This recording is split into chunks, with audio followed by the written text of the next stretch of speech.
C'était l'avant-première, est-ce qu'on peut dire enfin? Ouais, c'est assez marrant de revenir après tous ces voyages dans toutes ces îles, de finir et de commencer la carrière du film dans une île. Les rebondissements, il y en a eu beaucoup, Mhm. jusqu'à Anna. Des rebondissements, il y en a eu beaucoup et je crois qu'il y en aura encore. Parce que le film va faire, j'espère qu'il va permettre à ouvrir un peu le dialogue sur le sujet et sur bien d'autres sujets en Nouvelle-Calédonie.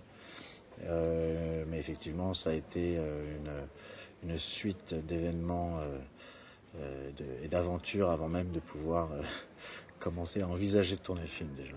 Donc c'est satisfaisant pour nous tous, que ce soit les gens d'OVA, les Kanaks, les techniciens, les producteurs, les acteurs, tout le monde, Les producteurs de finir ici. ont failli arrêter. Les producteurs, enfin il y a plusieurs producteurs qui se sont arrêtés et j'ai réussi.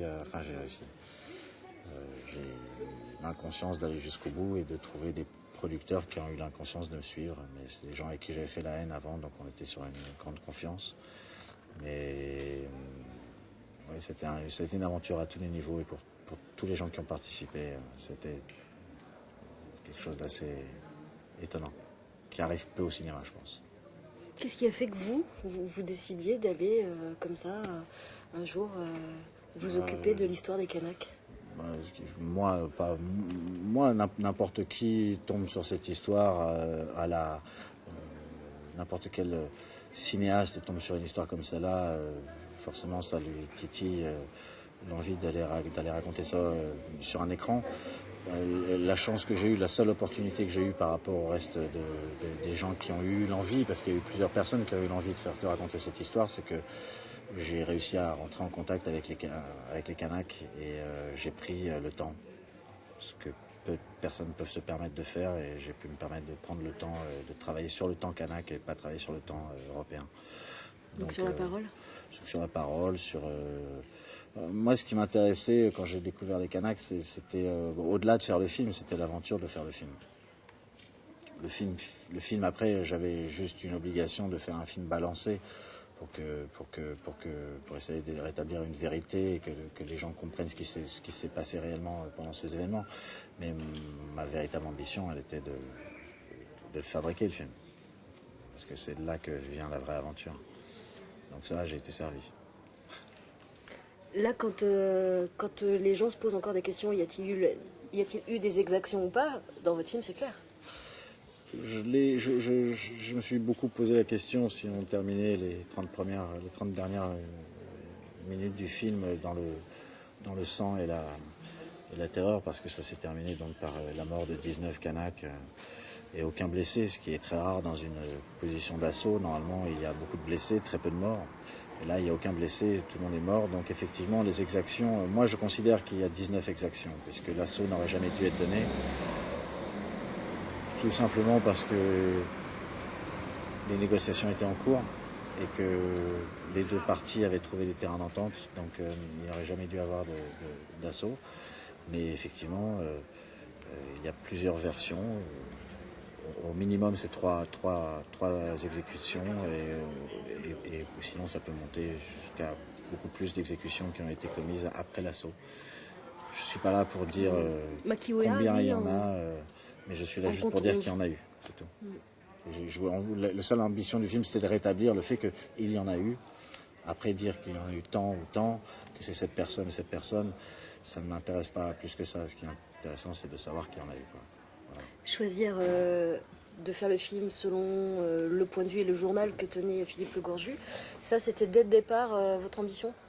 Je pense que l'existence de Philippe Le Gorju comme fil rouge dans le film, qui est un personnage qui est troublant, puisque il a trahi sa propre parole, il a été obligé d'aller à l'inverse de ses convictions, il est considéré par beaucoup de Kanaks comme un traître. Donc c'est un personnage qui est hautement intéressant, plus intéressant qu'un héros ou qu'un méchant.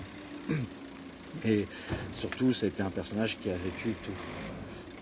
Quand on lit le minute à minute de ce qui s'est passé pendant ces 10 jours, c'est le seul personnage qui a tout vécu et qui a été partout. Alors, il a vécu les militaires, il a vécu les politiques, il a été pris en otage lui-même, il a subi la pression, il a négocié avec les deux camps. Et donc le seul moyen pour moi de raconter cette histoire de manière la plus neutre possible, c'était de passer par ce personnage qui avait tout vécu. Et surtout, comme il existe aujourd'hui et qu'il a pu vérifier le scénario et qu'il a pu voir le film, il m'apporte aussi cette légitimité d'établir une vérité cinématographique, mais une vérité. Et quand lui me dit, en voyant le film, que ça ressemble à ce qu'il a vécu, à les émotions qu'il a traversées, c'est là que j'ai fait mon travail. Et la même chose avec les Kanaks, mais Alphonse Dianou, le chef des rebelles, n'est pas présent. Les témoins qui ont vécu, les témoins Kanaks ou les témoins gendarmes qui ont vécu ces 10 jours, ont vécu une partie des événements. Ceux qui ont été à l'intérieur de la grotte peuvent nous parler de la grotte, mais ne peuvent pas nous parler de ce qui s'est passé ailleurs. Et donc le Gorju était le seul qui pouvait parler de l'ensemble, et le simple fait qu'ils nous disent oui, ça s'est passé comme ça, moi ça me permettait d'avancer, de dire je suis dans une réalité. Son livre, vous l'avez lu il y a quoi, 10 ans? Oui, 10 ans. Et après, c'est Olivier Rousset qui est allé faire un grand travail pour recueillir le témoignage. Oui, non, après c'était juste, alors il existe, ce peuple, cette histoire existe, ce personnage existe. Maintenant, ils sont à 25 000 km et ça n'a pas l'air d'être des gens faciles. J'entends beaucoup de rumeurs sur eux. Allons les voir.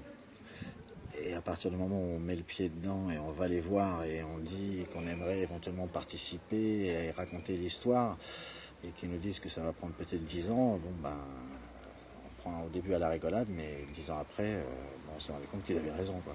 Donc c'est vraiment de la persévérance, de la pugnacité, et puis aussi avoir une espèce de conviction peut-être un peu prétentieuse de dire que c'est un film qui doit être fait.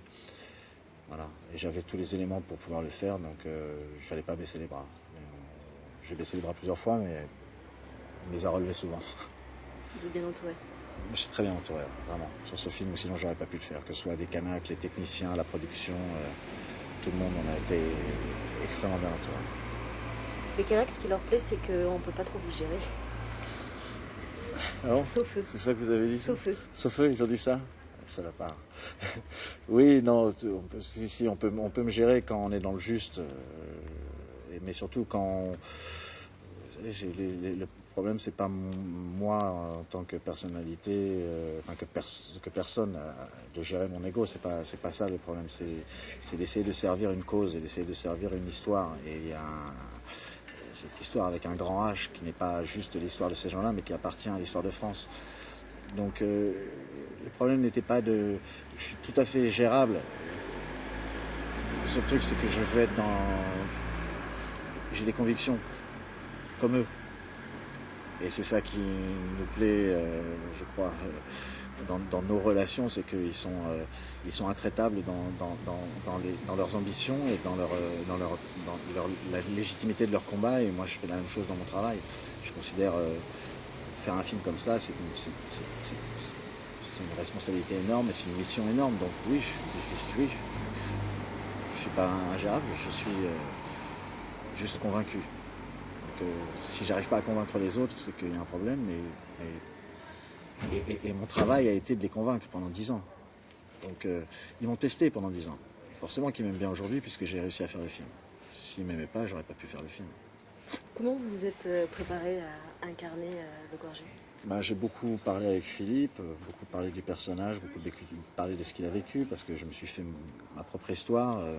J'ai raconté mon propre pathos, mon propre romantisme sur ce que un film pourrait être, avec toutes les émotions que ces personnages traversent. Et puis j'ai rencontré une personne qui est proche d'une réalité à laquelle on ne peut pas se démarquer. Donc il m'a apporté ce réalisme et puis voilà, son approche.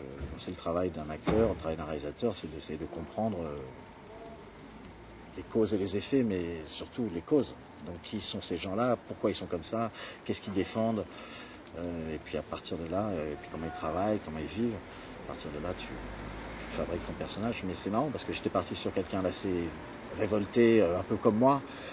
Et Philippe n'est pas du tout ça, c'est plutôt un animal à sang-froid qui a besoin de rester très clair dans ses jugements, puisqu'ils doivent prendre des décisions parfois en une demi-seconde dont leur vie dépend ou la vie des autres dépend, et parfois sur la plus longue échéance aussi d'essayer de comprendre et de négocier.